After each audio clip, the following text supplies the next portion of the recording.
Minha chefe feminista me disse que eu não merecia meu salário, então eu a processei, e agora ela está implorando por perdão. Desde que comecei a trabalhar nesta empresa, minha chefe tem me atormentado. Ela propositalmente me dá mais trabalho do que deveria fazer e fica irritada quando não consigo completar. Ela falava comigo como se eu fosse seu assistente, me mandando buscar café. Eu obviamente recusava fazer o que ela mandava, mas então ameaçava me denunciar por insubordinação. Na época eu estava com muito medo de desafiá-la e simplesmente cedia aos seus caprichos. Mas ela viu isso como um desafio e continuou testando meus limites. Certa vez todo o andar do escritório estava planejando uma viagem para um dos meus destinos dos sonhos, mas literalmente um dia antes de partirmos minha chefe cancelou meu convite. Ela disse: "Você tem muito trabalho para fazer, então decidi que você não pode ir na viagem." O trabalho mencionado era um projeto no qual eu nem deveria estar trabalhando, mas ela esperou até o último momento para me dizer, então não pude contestar.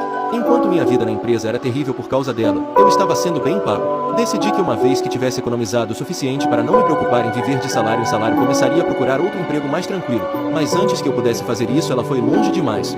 No final de dezembro notei que não recebi meu salário, mesmo depois de uma semana esperando. Então mandei uma mensagem para minha chefe perguntando o que estava acontecendo. A resposta dela me deixou em choque. Aparentemente eu não receberia meu salário de dezembro porque ela achou meu trabalho abaixo do padrão dela. Eu disse a ela que trabalhei mais do que nunca e meus números estavam excelentes. E mesmo que não estivessem, isso não era motivo para cortar meu pagamento sem me avisar. Ela não reagiu bem e começou a discursar. "Você precisa controlar sua atitude. Eu disse que você não vai ser pago e ponto final. Você provavelmente é um desses fanáticos que acham que os homens são melhores, certo? Você não gosta do fato de sua chefe ser uma mulher e é por isso que está chorando tanto. Pois bem, você vai ter que aceitar." Fiquei chocado ao ver o que ela pensava o tempo todo. Ela estava escondendo ressentimento por trás de todo esse bullying e agora estava até tentando me enganar para não pagar meu salário.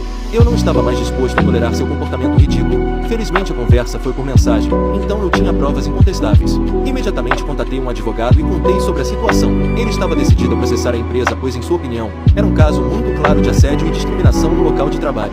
Eu concordei porque havia outro aspecto neste processo. Você vê, minha empresa se preocupava mais com a reputação do que qualquer outra coisa, e um processo por assédio seria uma mancha no currículo deles que definitivamente não queriam. Então me chamaram para uma reunião para resolver o processo imediatamente. Eles me informaram que estavam dispostos a demitir minha chefe, além de me dar 10 vezes o meu salário como bônus de acordo se eu concordasse em retirar o caso. Eles também disseram que devido ao meu desempenho, eu seria promovido para a posição da pessoa que me negou o pagamento. Decidi que isso era mais do que suficiente para minha vingança e concordei. No entanto, alguns dias depois recebi várias ligações e mensagens da minha ex-chefe. Aparentemente ela havia sido informada de que poderia ser recontratada em um cargo de nível inicial se eu a perdoasse formalmente. Ela estava literalmente implorando para que eu a perdoasse, pois tinha esgotado suas economias e precisava de um emprego para pagar o aluguel. A única razão pela qual estou considerando perdoá-la é porque eu seria o chefe dela e poderia me vingar de tudo que ela fez.